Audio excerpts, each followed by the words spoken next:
So thank you. All right, so welcome to tonight's presentation. Amanda here, and Gianna's going to be joining me later. She's about to pop in. She's just having a little Zoom update issue. However, so for tonight's presentation, we're going to go into phytonutrients as the final component for this 2025 functional wellness program.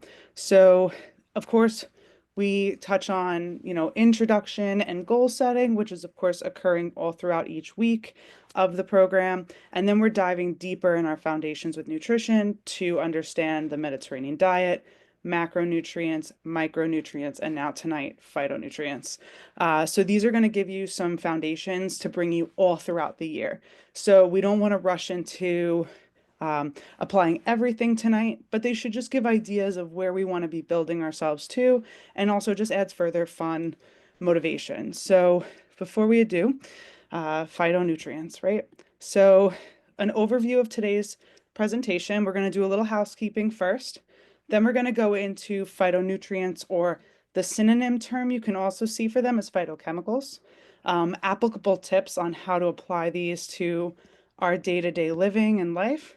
And then finally, we're going to provide you guys with an extra bonus pack of recipes as well in the form of a collection versus a meal plan per se that has each major color that we highlight today, major nutrient that we highlight today to add into your recipe repertoire. Repertoire, what a weird word. So first, some housekeeping. For those of you, especially who did your initial InBody, but even if you didn't, utilize the InBody. It's here for you. We are going to do the same protocols we did in the very beginning. If you want to emphasize time when Bernadette is working at Elevation, she's there Mondays, Wednesdays, Fridays, and Sundays from open. During the work week, it's 5 a.m.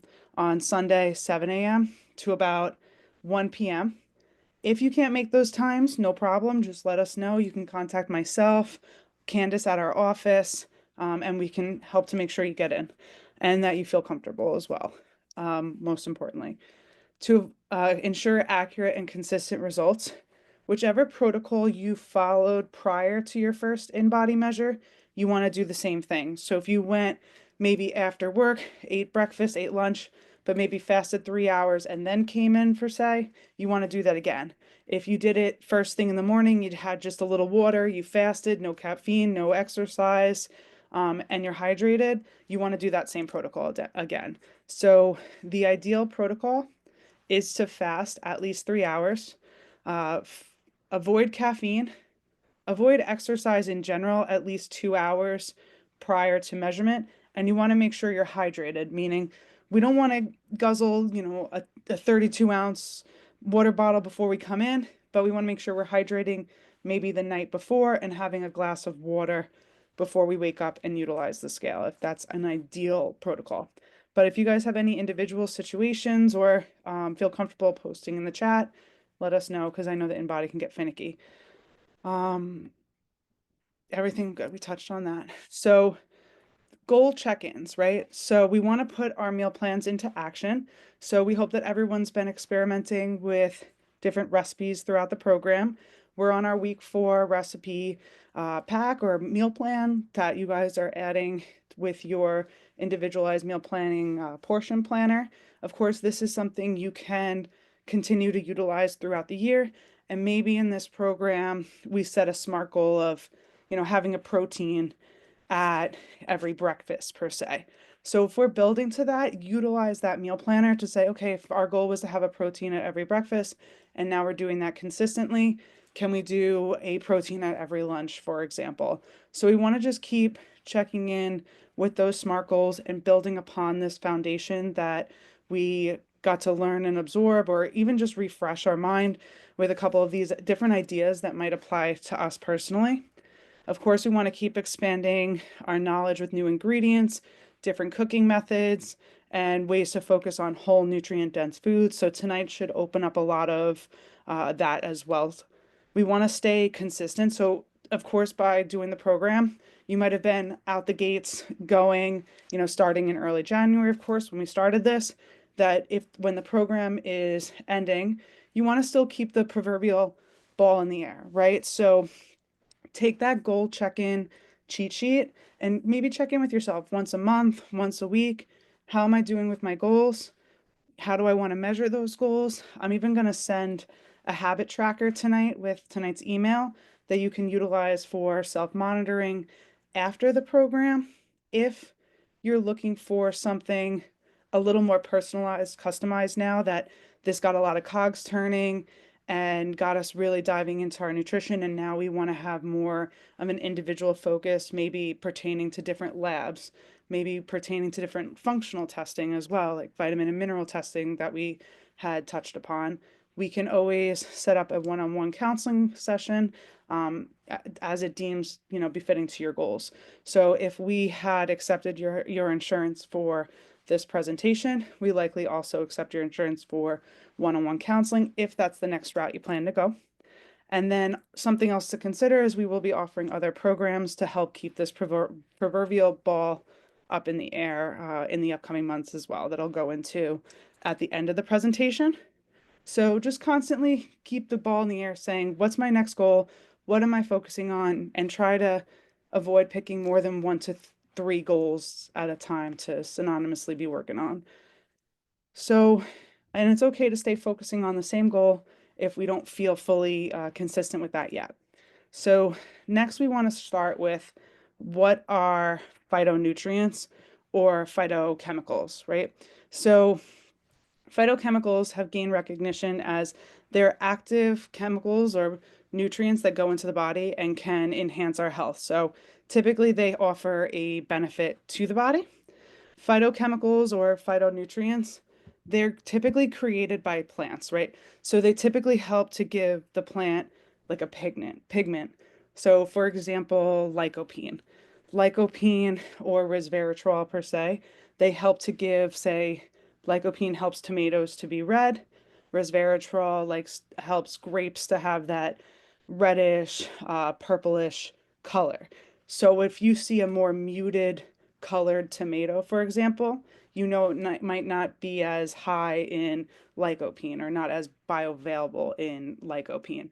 So these plants create these pigments typically to help itself usually protect against insects or draw insects in for, say, like pollination. So it usually serves some kind of purpose of protection or reproduction for the plant. But we have a symbiotic relationship with them, which is really cool.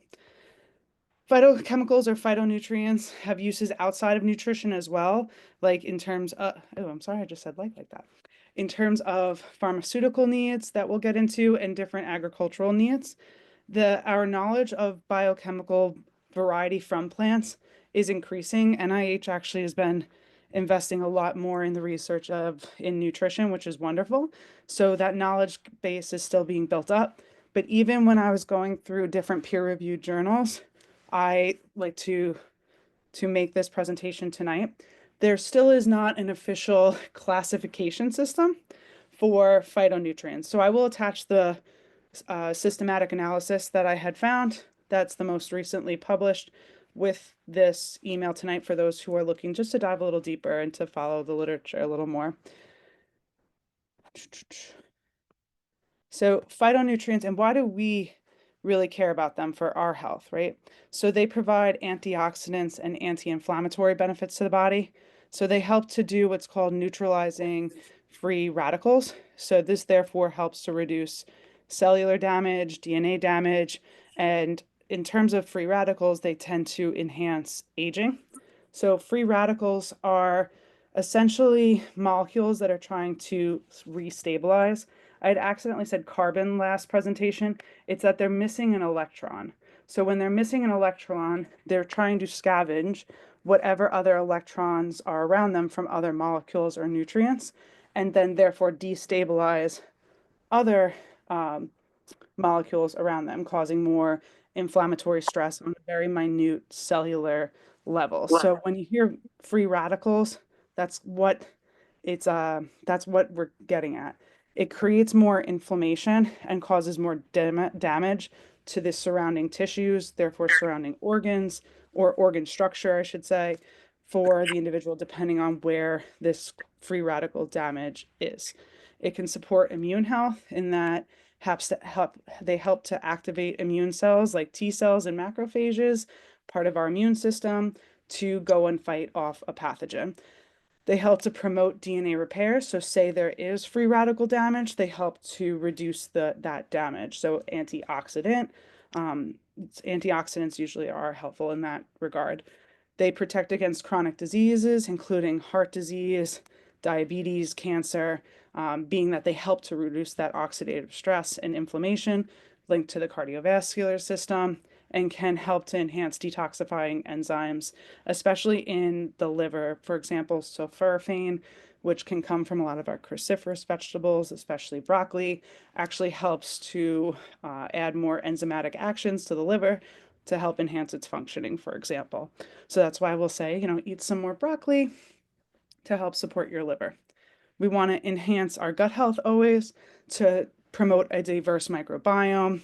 So many of these plants also act as prebiotics because of the types of fibers that they contain.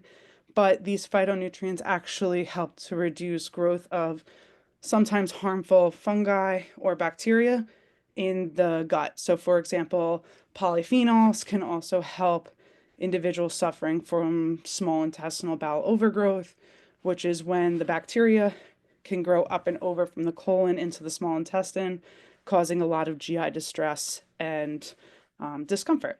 So, these are just some ways in which phytonutrients are important, and it's about getting a variety. So, tonight we're going to try to touch on each of these different categories.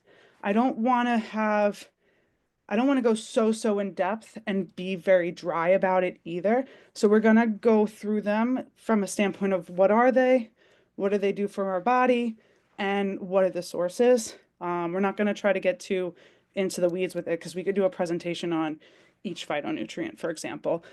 But this is one of the images to show some of the classifications. This is a more complex version, but as you could see, phytonutrients can get very in depth. So you have here your antioxidant phytochemicals, phenolic compounds. So this is where chemistry and classification of that comes into the chemistry. How should I say this? This is why dietitians have to take orgo, for example. So we have phenolic acids here on the left, flavonoids in the middle, and other phenolics. Underneath it, for each category, you have another subclassification. We're not going to go as in depth into all of these, but we're going to touch upon the major compounds. So again, these are just some ways to which phytochemicals work that I had touched upon earlier. And in terms of hormone regulation, that was the only bullet that's on this slide that I didn't get a chance to touch upon. Typically, different phytoestrogens, for example, can have a hormone regulation component, and it depends on the type of phytochemical or phytoestrogen we're taking in, and based on where we are in our lifespan and our gender, that can sometimes determine, if certain ones are more beneficial for us than others.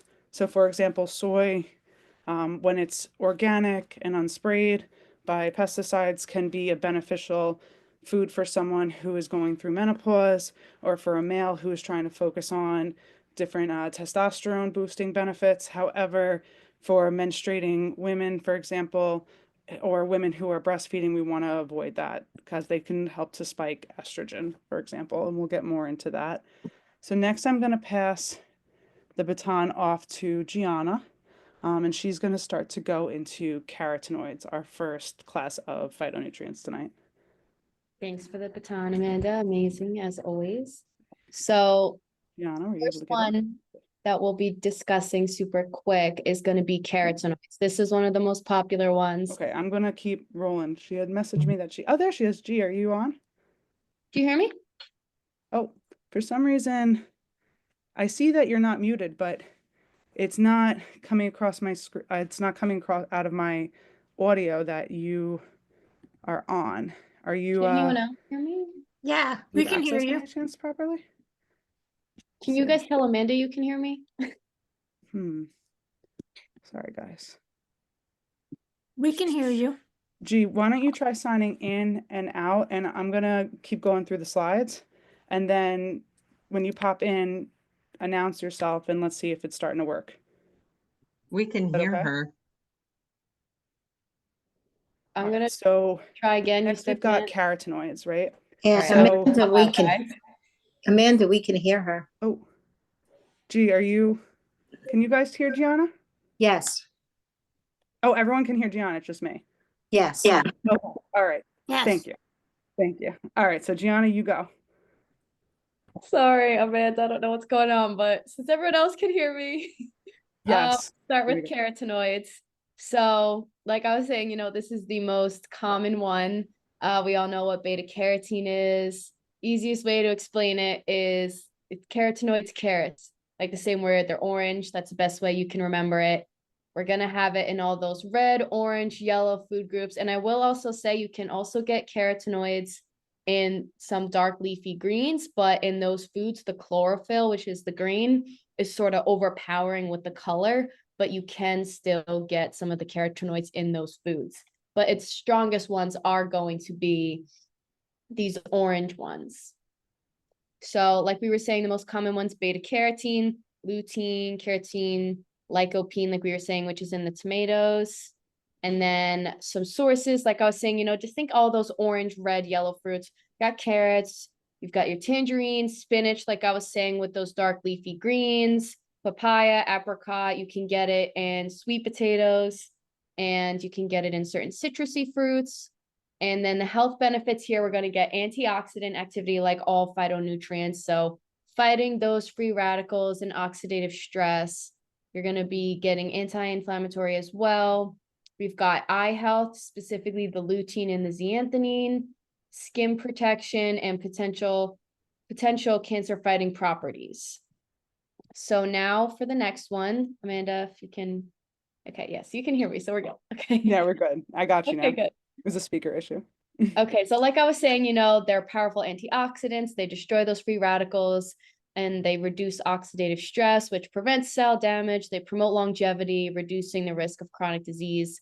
Like I was saying with the eye health, they accumulate in the retina in our eye, where they filter that harmful blue light like we get from our screens all day, preventing, same idea, oxidative damage. They help prevent that age-related macular degeneration. And again, the anti-inflammatory effects, reducing that inflammation, modulating immune responses, and like I said before, reducing that risk of chronic disease. And then finally, for skin protection, we'll get into quick. Lycopene, like I said, which is found in tomatoes, has been found to have protective effects against UV-induced skin damage. And specifically, alpha carotene and beta carotene can be converted in the body into vitamin A, because they are these non-active forms of the vitamin and converted into the active form, which was the essential for vision health, immune function, and skin health. Again, it's the same idea. It's preventing this damage, fighting that oxidative stress to help promote healthy skin, eyes, and overall health. Go to the next one. Next are flavonoids. So this is referred to as a group of polyphenolic, sorry, I can never pronounce that word correct, polyphenolic compounds, which are responsible for many of the colors in our fruits and our vegetables. So some of the most common ones are all of these listed: quercetin, God, I'm not great at pronouncing these ones. Anthocyanins, that's going to be in like those blueberries, quercetin in the apples, catechins in the berries.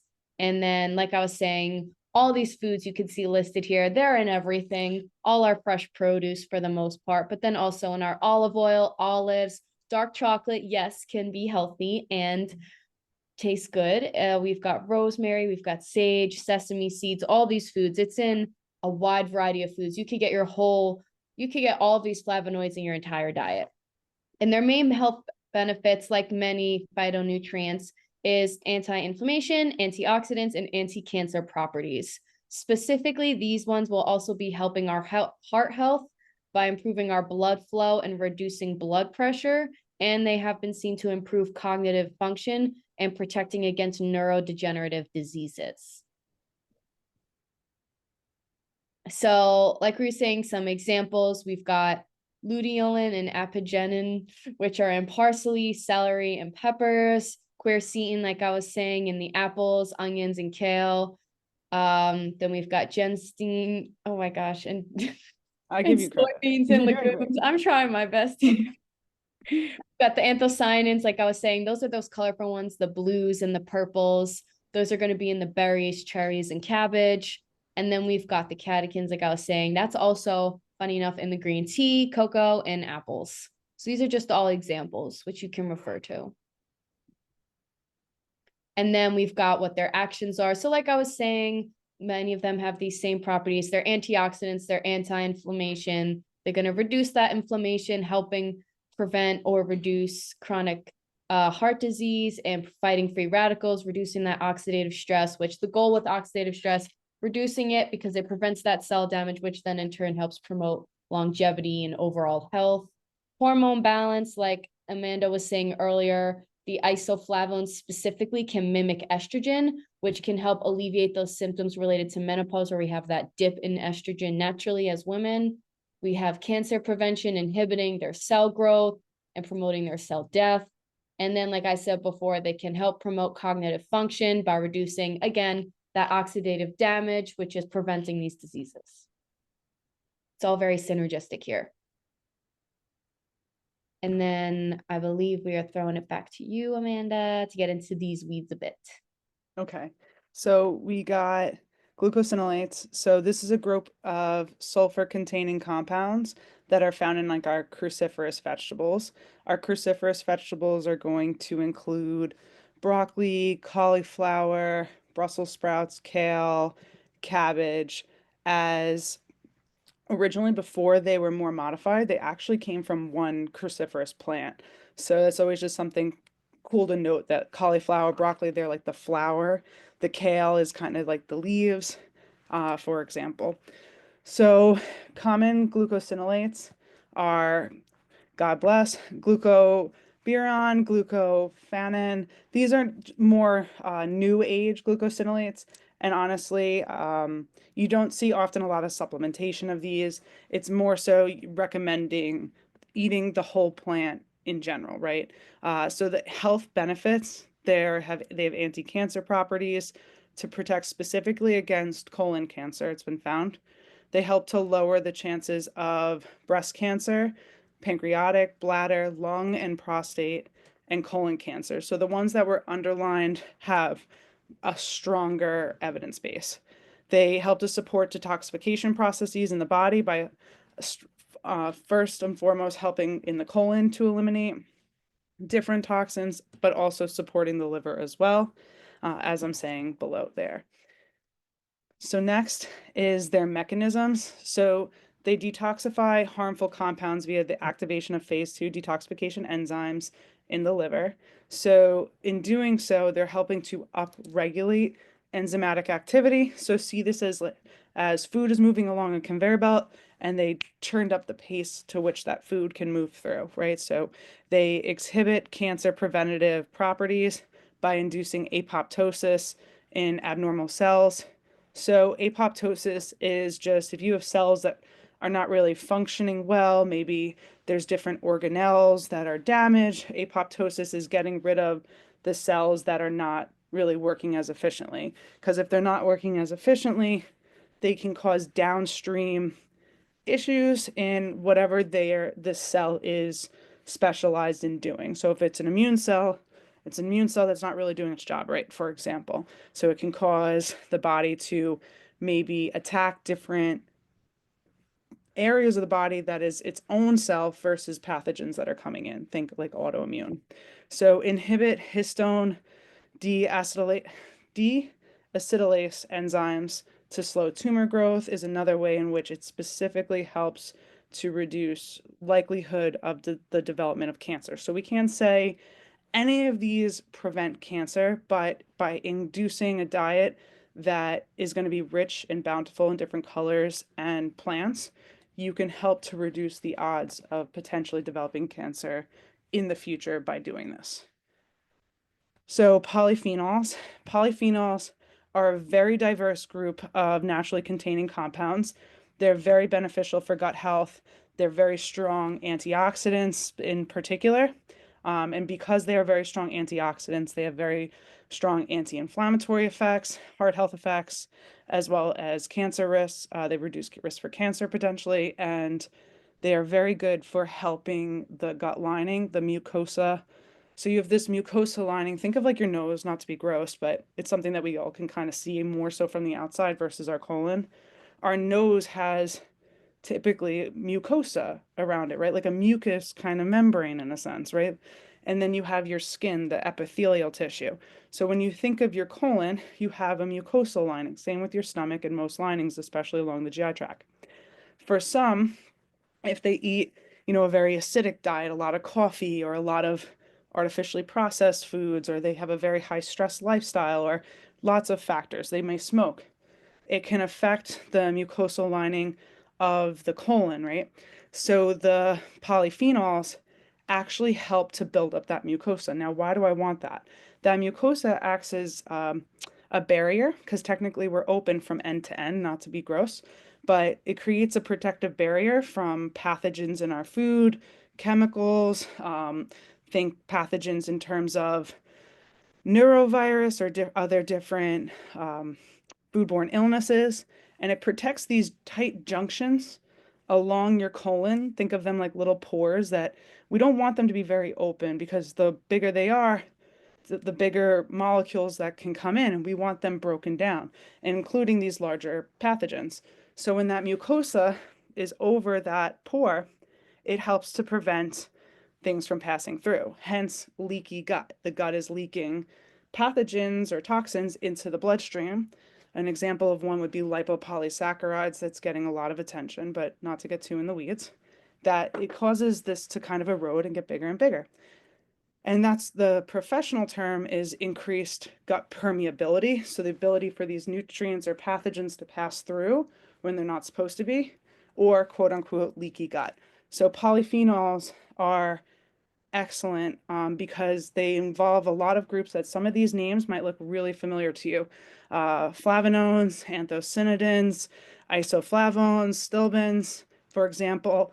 Some of these also cross and overlap with other phytonutrients, for example, like phytoestrogens also contain polyphenols. It's just a very large group. Sources, as you could see below, legumes, some cereals, vegetables, fruits, beverages are good sources of polyphenols, even including cocoa and chocolate and coffee. Coffee is one of the largest phytonutrients in the American diet by a landslide because of all the polyphenols in coffee. So it's just a fun fact that coffee is the most consumed phytonutrient food. Uh, Health benefits, cardiovascular, cancer prevention, immune support, and way more. So of course, below are different types with their benefits. So flavonoids are mostly in our citrus fruits, and they can support our heart health and the integrity of our blood vessels, typically in the form of antioxidants. Anthocyanidins, berries, grapes, those break down to anthocyanin. So that might be a more common term that most of us have heard of. So that also supports brain and cognition as well. That's why berries are so good for our brains. Isoflavones, soy, like I mentioned, that's also its own subclassification as well. They support hormone balance. Stillbins are also in grapes and, of course, red wine because grapes are in red wine. Not that we want to really be promoting alcohol, however, as alcohol is a class one carcinogen.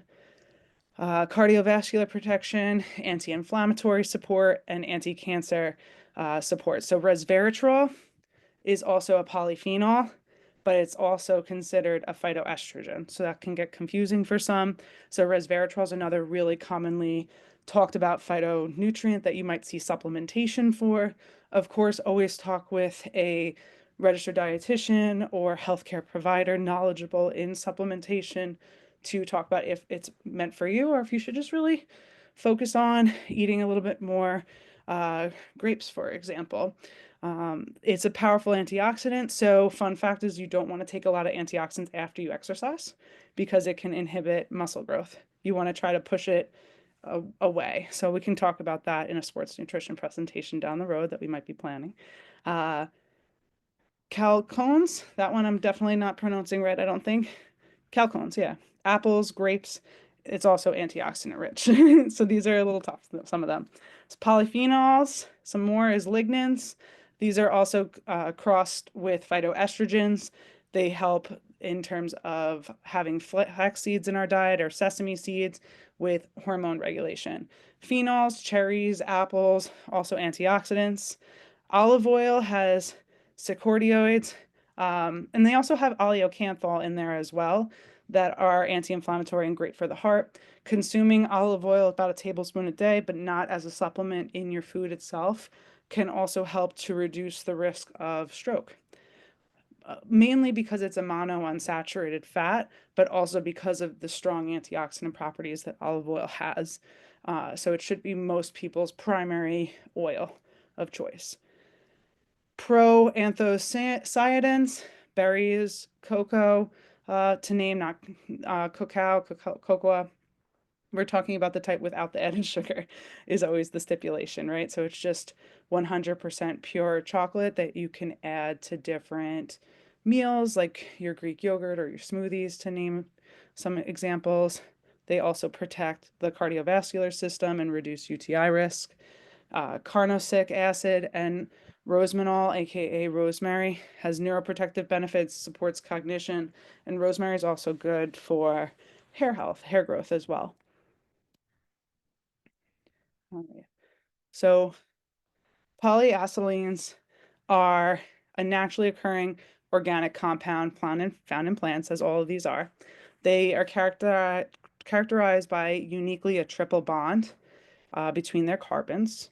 And these compounds are known for their bioactive properties. The compounds are found in carrots, ginseng, parsnips, celery, typically your root vegetables.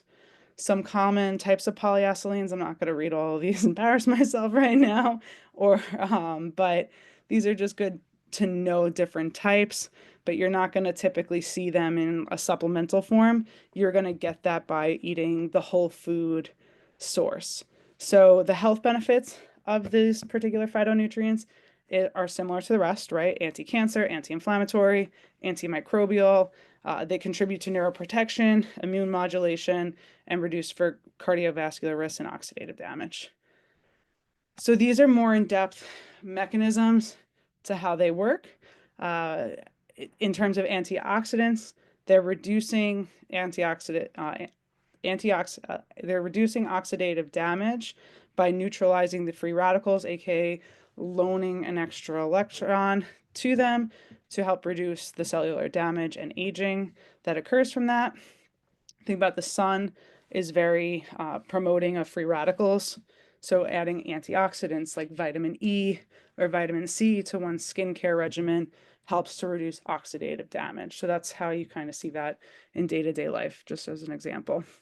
Anti-inflammatory effects, just as all of these, they modulate cytokines, which are true inflammatory molecules that you can actually measure in humans, typically in the blood. And enzymes like the COX-2 enzyme, which can lead to leading to reduction in inflammation by inhibiting and pain relief. Anti-cancer effects, they help with apoptosis, like we were talking about, that programmed cell death of that non-functioning cell in cancer cells in particular, that can cause mutations or further growth, and help to downregulate specific signaling pathways. They can also interfere with cancer metabolism and help to reduce the further growth of a tumor per se. Again, it's not to be used as like a treatment. It's more, I'm going to eat this way just for preventative health. But if someone does have cancer or knows someone with cancer, it is helpful to speak with an oncology dietitian to tailor their phytonutrients in their diet to their specific needs. Neuroprotective effects, they, just like others, reduce oxidative damage in the brain. And same with regard to cardiovascular protection. So when it says inhibiting platelet aggregation, think of platelet aggregation as platelets can get stuck on top of each other. And when that's circulating in the bloodstream, it's creating a larger mass that's circulating around. What happens that those masses can cause like buildup or atherosclerosis to occur in the body. So typically you want to reduce cellular adhesion by having more free flowing individual blood cells. So foods like omega-3s, but these polyethylines also help to reduce the sticking of these blood cells and promote greater blood flow and greater delivery of nutrients to the body. So phytoestrogens, these are compounds that can mimic the hormone estrogen in the body. So types of phytoestrogens include isoflavones, lignans, coumestans. So their sources can include soy products, which include tofu, tempeh, edamame, which many tend to always be surprised when I say it's soy milk, but other non-soy containing foods as well, right? So if soy isn't for you, but you want to gain some helpful benefits of the phytoestrogens, flax seeds are a great option, sesame seeds, legumes, which include chickpeas, lentils, beans, some whole grains, red clover. This is why you'll see red clover supplementation or used in teas, especially for those for menopause support or sometimes for lactation. But again, this is a very individualized topic. Alfalfa, berries, fruits, including peaches, pomegranates, different cruciferous vegetables. So again, they overlap a little bit, and especially different teas and wine. So they offer a hormone balancing benefit that may help to lower the risk of osteoporosis in that it helps to bring up estrogen a little bit in those who may be going through menopause. As estrogen fluctuations and changes, when estrogen breaks down, you'll see more bone breakdown, heart disease, and certain cancers, as it just helps to bring up estrogen, which also has protection against heart disease and osteoporosis.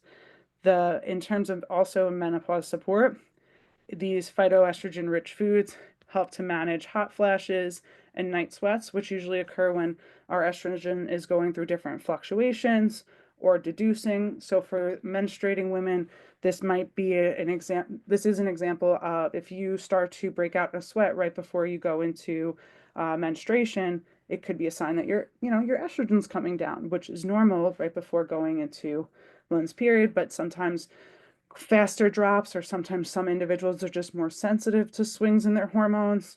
So this is how phytoestrogens can benefit, us ladies, and for men too. They help to build up estrogen, which can help to build up a little bit more of testosterone if someone's looking to raise their testosterone and are especially working with their urologist with that. So it can help lower risk for certain hormone-related cancers, but on the other side, it can increase risk for different hormone-related cancers. So especially if you're prone for various estrogen-based breast cancers or ovarian cancers, you want to really try to avoid soy and too many phytoestrogens.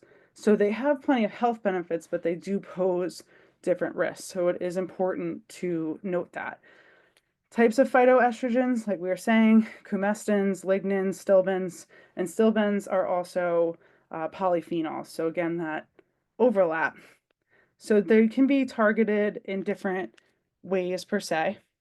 And the coumestans, for example, they're found in alfalfa sprouts, the red clover we mentioned, mung beans, split peas. They're less common but highly estrogenic. These compounds can bind to estrogen receptors and may influence hormone balance in that regard from binding to different receptors. So then next is alkaloids. So alkaloids is another phytonutrient or phytochemical that you're even seeing used in pharmacological interventions as well. So alkaloids are nitrogen-containing compounds produced in plants, and they have different biological effects. So the plants include coffee, tea, cocoa, tobacco. So cocoa is really a powerhouse, as many of you can see. Tobacco, tomatoes, potatoes, eggplant, peppers, opium poppy. So this is where it's used to make morphine, or codeine as a different pain reliever for individuals, nutmeg, cloves, cocoa tea. So that's why in part you can see cloves or nutmeg sometimes used in different hormonal teas to help reduce some inflammation or reduce pain for other individuals. For some individuals, they can be more sensitive to alkaloids. So That's tomatoes, potatoes, eggplants, peppers. They're also in the nightshade family, but it could have to do with individual tolerance to alkaloids. They help to enhance cognition, so think caffeine, pain, because many of these also have caffeine at times, like the coffee, the tea, and the cocoa. Enhance, they give an enhanced pain relief. They offer antioxidant properties, like all of these for the most part, and potential anti-inflammatory, anti-cancer benefits. So they stimulate the nervous system to create more of an alertness or a focus because of the caffeine in them. They help with pain management in that um, they help to block different cellular receptors that are inducing pain for individuals. So it's not necessarily stopping the pain, it's just reducing the transfer of the signal of the pain through the nervous system. Antioxidant properties, like caffeine and theobromine, have antioxidant effects that protect cells from oxidative damage, and gut health. So they help to enhance motility. So that's why many people utilize coffee to go to the restroom, for example. It's also that it's a diuretic too. So lectins are another interesting one. Lectins are a type of, typically they're protein foods or foods that contain proteins that can bind to carbohydrates and play a role in cellular communication. So they're found in whole grains, raw legumes, which would include lentils, peas, soybeans, peanuts, for example. They support the immune system for some. They may help to modulate blood sugar levels because they have this binding effect, including a binding effect to different carbohydrates to help them pass through the body, potential anti-cancer benefits, and they support gut health by influencing the gut microbiome. So in doing so, lectins have benefits, but they also have drawbacks. So some of you might be like, wait, I heard some stuff about lectins. So we're going to get to that. So immune modulation, lectins can bind to different immune cells and enhance their ability to recognize and destroy different pathogens. So see this as like their night vision goggles, scoping it out.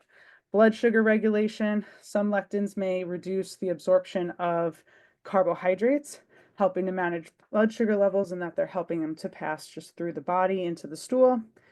But other nutrients can get bound up in that by accident too.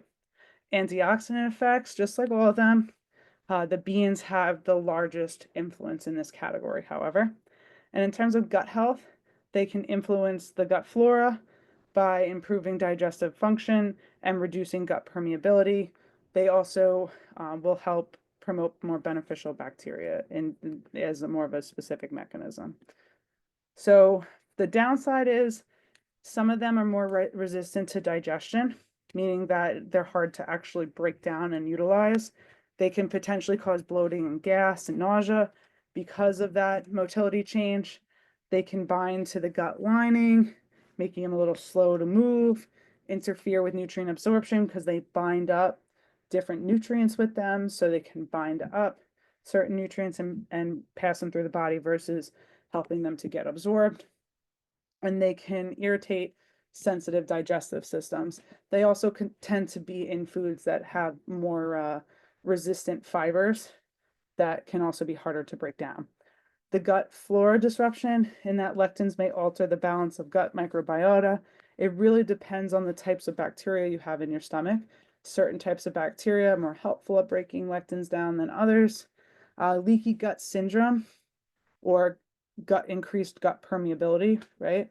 Some of these lectins can disrupt these tight junctions in that they bind to the lining of the digestive tract in a sense, usually helping to move things along, right? But sometimes it can cause more of that constipation, that irritation, that wearing away of the gut lining, which can increase gut permeability, allowing more harmful molecules like we touched upon to enter that bloodstream and cause inflammation.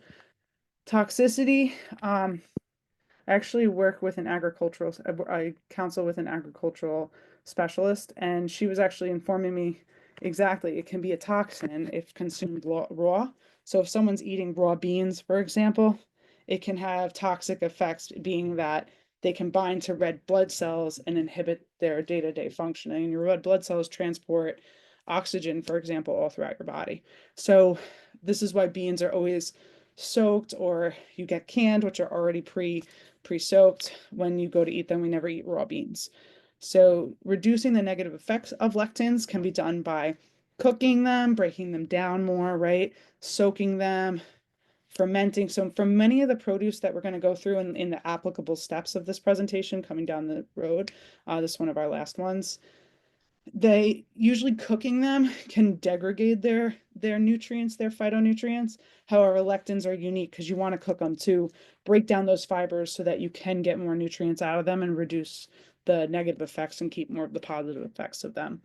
So it'll help improve digestion, but avoiding excessive consumption. So we don't want to eat lectins every meal, every day, for example, but just like anything, variety is key. Next is terpenes. So these are more of like your aromatic compounds that you find in your essential oils. These compounds are particularly found in plants, and they offer a fragrance benefit. So for those who are trying to avoid different estrogen disrupting um, fragrances or different chemicals that can bind to hormone receptors and then inhibit their effects on the body, aka, bind to, say, a receptor that is meant to bind with testosterone or estrogen, and then sometimes these phytoestrogens can bind to a receptor and cause a hyperbolized estrogen effect or a blunted effect, and not let that hormone bind to then therefore do its job down the road. These terpenes are a way around using those artificial chemicals that are in most of our fragrances. So lemon, think limonene. That's more of like a lemon citrusy smell. It's more of a mood booster, anti-stress, digestion. For some of us, it's more of a we smell it and we feel a kind of way. If that makes sense, it's not truly very potent, and it's not. We want to be very careful about ever ingesting essential oils. You really want to talk to a specialist. I never recommend ingesting any essential oils, and typically, if you're going to put them on our skin, we always want to put them in a carrier oil, like a coconut oil or like an olive oil can be excellent, depending on the acidic nature of the essential oil to use on the skin. But eucalyptus, for example, can be an essential oil as well and has different respiratory support benefits that you could put a little on the chest. And of course, peppermint has some good digestive benefits. So that's why that one can typically be taken. So you'll see that in like a Anton Trill, which is an over-the-counter supplement to help ease bloating and gas. But for many of these, it's going to be more sensory. And they can offer some anti-inflammatory benefits, especially topically for the skin, antioxidants, because that's what helps to make them anti-inflammatory, stress relief, mood regulation, think lavender, and potential anti-cancer properties, just as all of these. You can also get terpenes in food when you eat like citrus peels, but we're not really doing that, different herbs and spices, though, for example, can help that. So I wanted to bridge it to the Mediterranean diet. So the Mediterranean diet is very rich in micronutrients, as we went over last session, and phytonutrients. So we wanted to highlight some of the specific phytonutrients, but not limited to, that are abundant in a Mediterranean diet. So kind of a lot of these things happen by just happenstance. If I'm having, 2 to 3 cups of vegetables at lunch and dinner each day and at least, 2 fruits, and I'm rotating the colors and the seasonality, I'm going to get a whole wide variety of phytonutrients in my day. So it's just important to notice that sometimes if I'm just focusing on increasing my vegetable intake, I'm going to be getting more vitamins, minerals, and phytonutrients in throughout my day. So that's part of what makes the Mediterranean diet so great, is as you could see on the base in terms of the food aspects of the pyramid, it's very colorful and very plant rich to highlight all of these nutrients that the person is now getting in versus following a more processed or American diet or a SAD diet, standard American diet, which is very depleted of these nutrients because of the processing. So the more processing that goes on with a certain food, typically the more broken down that phytonutrient is. So next, we're just going to talk about incorporating different phytonutrients in our diet. So this is where that saying, eat the rainbow, comes from. We want to eat a variety of just different fruits, different colors. So if you end up having a target of, I'm going to try to have, you know, 2 red foods a week, 2 purpley blue foods a week, at least 2 green foods per week, depending on where we're starting at, or more or less, depending on our needs. That can also help to get more phytonutrients in our diet, as every color represents different nutrients. And Gianna's going to go more into that in a few. We've got snack swaps, right? So as we've been doing, replacing, or maybe when you came into the program, you weren't even having that, right? Everyone's different. But we always want to touch on replacing processed snacks with more phytonutrient rich snacks like nuts, seeds, and fresh produce, hummus, but we're going to get into more applicable objectives as well. Going plant-based can be a great way to get more whole foods in our diet. Plant-based doesn't necessarily mean vegan or vegetarian. Um, a Mediterranean diet is considered a plant-based diet because it is the base is plants. And when you look at the dish, if you're making, 1/4 of your plate, a starchy vegetable or a bean or a legume, for example, and half your plate, vegetables, and then 1/4 is your meat. Well, 75% of it is plant-based, but not necessarily meatless. So that's where that confusion can sometimes come from. And then spice it up. When you're using different herbs and spices, as we went into earlier in the presentation, they can be a large source of many, many phytonutrients. Avoid artificial fragrances and try to use essential oils in your diffuser as another way to enhance phytonutrients just in your lifestyle. So Gianna, you're gonna take it away from here, and I can actually hear you, and my speakers are working now. Okay. All right, so we're sort of getting to the end here. So this is our final little message for you guys on phytonutrients. I hope we haven't been overwhelming you too much. It's a lot, but main message, eat the rainbow. That's what I just tell everyone. So, for example, this is a little challenge tracker you can print out if you'd like. So the goal here is to aim for at least 1 cup of at least 3 colors per day for every day of the week. So you've got all the colors listed here. I always try to say to clients or just to anyone, even myself, whenever I'm looking at something, I said this last time and I'll say it again because I just think it's so important. I'll be looking at a dish, whatever it is, a meal, a snack, and always just think to myself, can I at least add one more color to this? At least one. If you can't get all three different colors in, can I at least add one more color to this? And I think just saying that to yourself over and over again, how can I get one more color? And I've got lots of greens in here. Can I throw a red in? Can I get a purple in here? Lots of the blues and purples are often not really eaten because there's not many foods that color outside of pretty common berries or an eggplant or some purple cabbage. So, and those ones contain lots of really potent antioxidants.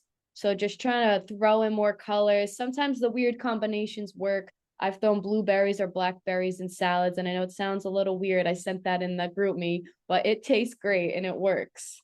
So I think this could be a really great little challenge to start. Even if you can't get 3 colors, start with 2, as long as you just start somewhere. Go to the next. Yes. So here are these examples, like we're saying, incorporating these phytonutrients into your diet, just summarizing all the things we talked about. Get your reds in, those apples, you're going to get the fiber in there too. Your strawberries, tomatoes for the lycopene, watermelon, you'll be getting some water in there as well to help hit your fluid intake.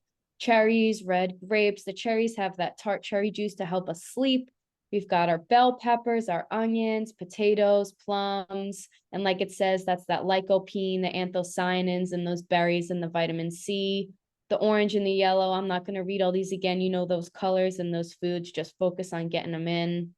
Next one is our blue, purple, white, and brown. White and brown, those more bland colors, we often sort of skip those or we don't think of them. We think those are just like the starches. But you can get that in your garlic, in your onions, in the mushrooms, coconuts, the nuts. And these contain these things like our potassium, our fiber, our allicin, if I'm pronouncing that correctly, kind of like the name.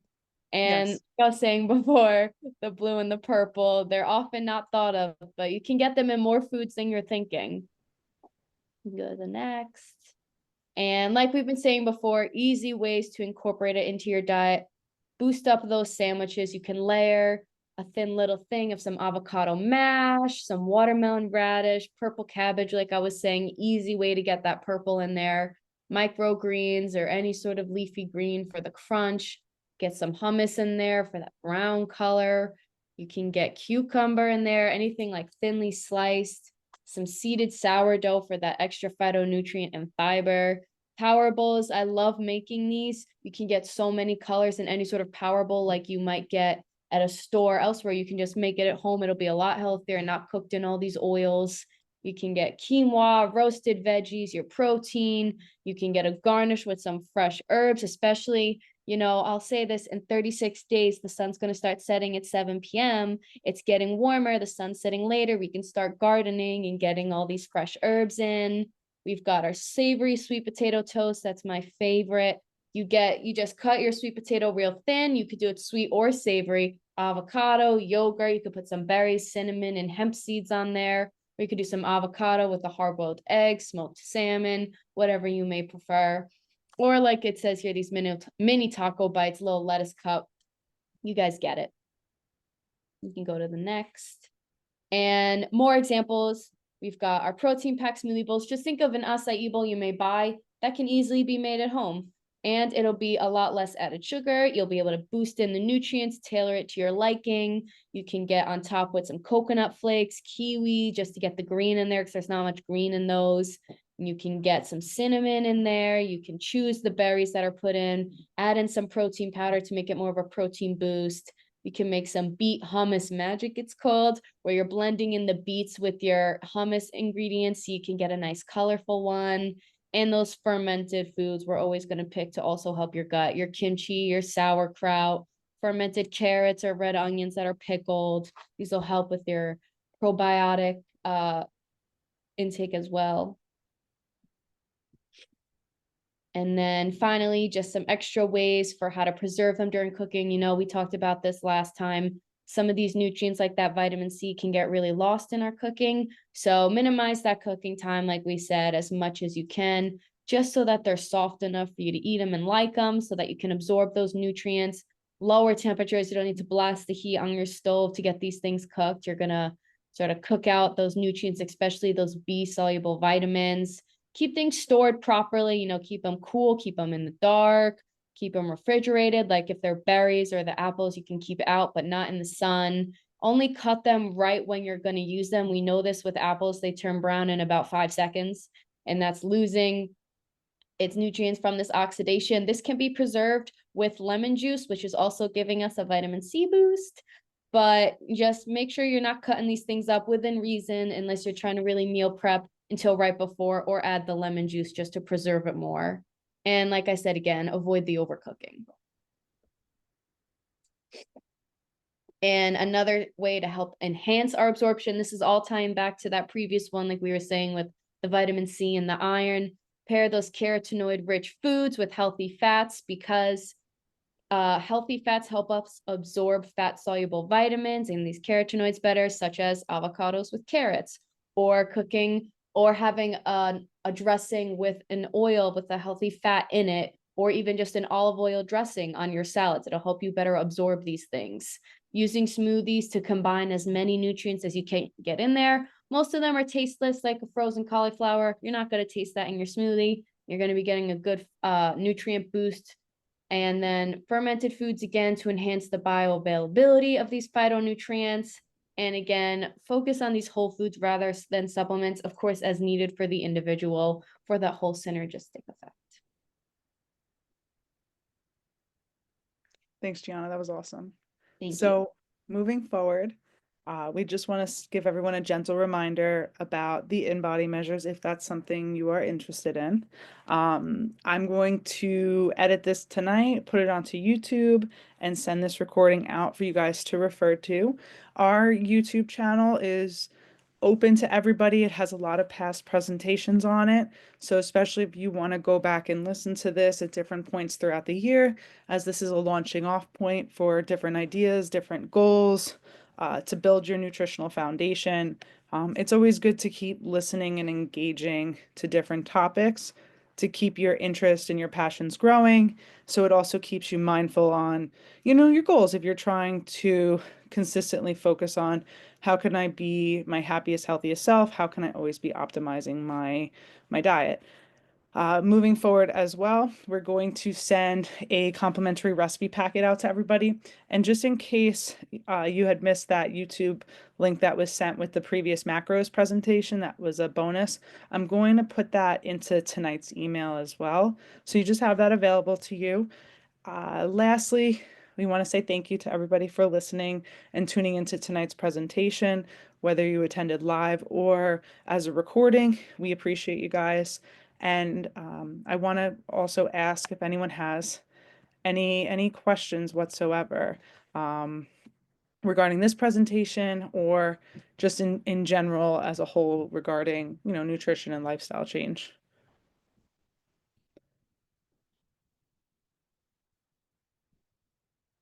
All right. Excellent, guys. So as you can see, these are some Mediterranean rainbow themed foods here on the side. But of course, if you have any questions, any individualized questions, please don't hesitate to reach out to us. That's our number there on the bottom that can be used for call or text. And of course, keep posting in the group. This is the last week, but we do love seeing everyone's, cooking inspirations in the group or just any random, question you may have. But we want to say thank you for your time.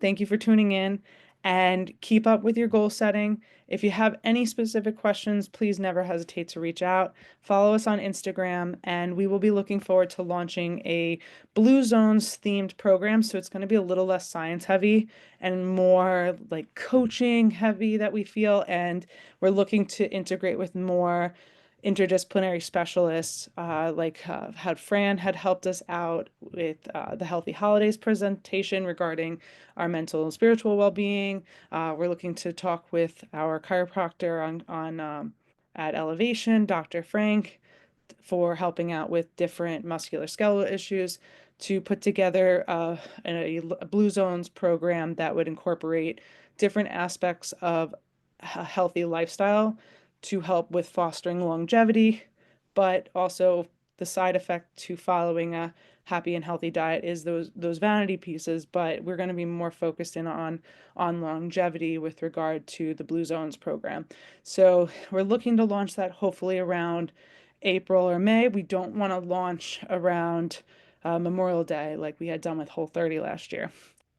So if you have any specific programming ideas or feedback or questions, we want to hear from you, different programs that you want to see or different ideas that you want to see us implement. We're open for everything. We always want to get feedback from you guys. So no feedback is in all, I should say it this way, all feedback is valuable. So keep us in the loop. Have a great night, eat a great meal, and we're looking to send this out shortly. Be well, guys. Thank you. Thank you all so much for attending and listening. We appreciate you. Great And job, thank Gia. you, Amanda. She's the best. No, G did great. Thanks, guys, and be well.